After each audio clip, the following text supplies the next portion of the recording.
Good morning student. आज हम पढ़ने वाले हैं कैपिटल स्ट्रक्चर, पूंजी संरचना। किसी भी व्यवसाय की सफलता में वित्त की भूमिका महत्वपूर्ण होती है। वास्तव में वित्त की प्रत्येक व्यवसायिक संस्था की जीवनदायी तत्व है, परंतु वित्त के अनेक स्रोत होते हैं, जैसे अंश ऋणपत्र, विशिष्ट वित्तीय संस्थाएं, बैंक, जनता से जमाएं आदि। अतः व्यवसाय को यह निर्धारित करना पड़ता है कि वह व्यवसाय में कितनी राशि अंश पूंजी के रूप में लगाएगी तथा कितनी ऋण राशि होगी। दूसरे शब्दों में पूंजी के विभिन्न स्रोत की किस किस अनुपात में उपयोग में लाए जाए, यह तय करना बहुत ही आवश्यक है। इस प्रक्रिया को ही हम पूंजी संरचना का निर्माण कहते हैं। आज हम इसी चैप्टर के अंदर पढ़ने वाले हैं पूंजी संचार का अर्थ, परिभाषा, meaning and definition of capital structure. किसी भी संस्था की कुछ दीर्घकालीन पूंजी में विभिन्न स्रोत के अनुपात को निर्धारित करना ही पूंजी संरचना करता है। पूंजी संरचना एक ऐसी प्रक्रिया है जिससे किसी व्यवसाय के दीर्घकालीन पूंजी के विभिन्न स्रोत के अनुपात को निर्धारित किया जाता है। पूंजी संरचना की कुछ परिभाषाएं हम यहाँ पर देखना चाहेंगे। सबसे पहली परिभाषा मैं लूँगी वेस्टन और ब्राइमन के अनुसार पूंजी संचार किसी भी संस्था की स्थानीय प्रबंध है जो दीर्घकालीन ऋणों, अधिमान तथा समता अंशों के रूप में दिखाई देती है, किंतु इसमें अल्पकालीन शाखा ऋण को सम्मिलित नहीं किया जाता है। यह सभी अंशों में समता पूंजी अधिक्य तथा धारित आयों का शेष सम्मिलित है।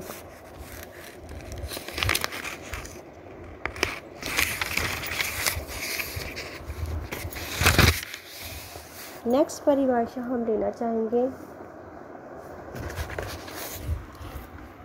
R.H. वेसम के अनुसार पूंजी संचार शब्द का उपयोग प्राय किसी व्यवसाय संस्था की विनियोजन दीर्घकालीन कोषों को दर्शाने के लिए किया जाता है। गैसवर्न के अनुसार पूंजी की जारी की जाने वाली विभिन्न प्रतिभूतियों के प्रकारों तथा अनुपातों को भी पूंजी संचार कहते हैं। इस प्रकार स्पष्ट है कि वित्तीय संचार किसी भी व्यवसायिक संस्था के दीर्घकालीन पूंजी स्रोत को प्रदर्शित करती है। पूंजी संरचना प्रक्रिया किसी संस्था के निर्धारित किया जाता है कि किस संस्था की दीर्घकालीन वित्तीय आवश्यकताओं की पूर्ति में अंश पूंजी, ऋण पत्र आदि का कितना उपयोग किया जाएगा। संक्षेप में पूंजी संरचना एक ऐसा कार्य है जिसे निम्नलिखित दो भागों में हम बांटते हैं।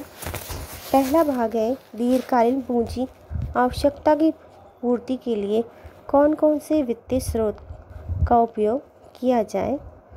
दूसरा, इन विभिन्न वित्तीय स्रोतों को किस अनुपात में उपयोग किया जाए। पूंजीकरण तथा पूंजी संचार। यहाँ ये समझ लेना उपयुक्त होगा कि पूंजीकरण और पूंजी संरचना दो अलग अलग शब्द हैं। पूंजीकरण वह कार्य है जिससे पूंजी की कुल राशि निर्धारित की जाती है, जबकि पूंजी संरचना वह प्रक्रिया है जिससे पूंजी कुल राशि में दीर्घकालीन वित्तीय स्रोत के अनुपात में निर्धारित किया जाता है। गैस्टर बर्नर ने इनके अंदर स्पष्ट लिखा है कि पूंजीकरण का तात्पर्य पूंजी की मात्रा को निर्धारित करने से है, जबकि पूंजी संरचना से आशय पूंजी के स्वरूप या प्रकार को निश्चित करता है।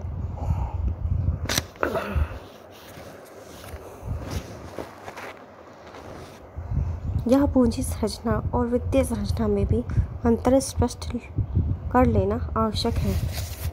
पूंजी संरचना में दीर्घकालीन वित्तीय स्रोत के अनुपात को निर्धारित किया जाता है, जबकि वित्तीय संरचना में संस्था की संपूर्ण पूंजी दीर्घकालीन और अल्पकालीन के विभिन्न स्रोतों के अनुपात को निर्धारित किया जाता है। इस प्रकार स्पष्ट है कि वित्तीय संरचना शब्द अधिक व्यापक है। तो पूंजी एक संस्था के लिए बहुत ही महत्वपूर्ण भूमिका निभाती है। तो ये व्यवसाय के जीवनदायी तत्व माना जाता है। मैंने बच्चों आज आपको पूंजी के बारे में बताया। पूंजी संचार क्या होता है। अब इसे पूंजी संचार को प्रभावित करने वाले 2 घटक होते हैं।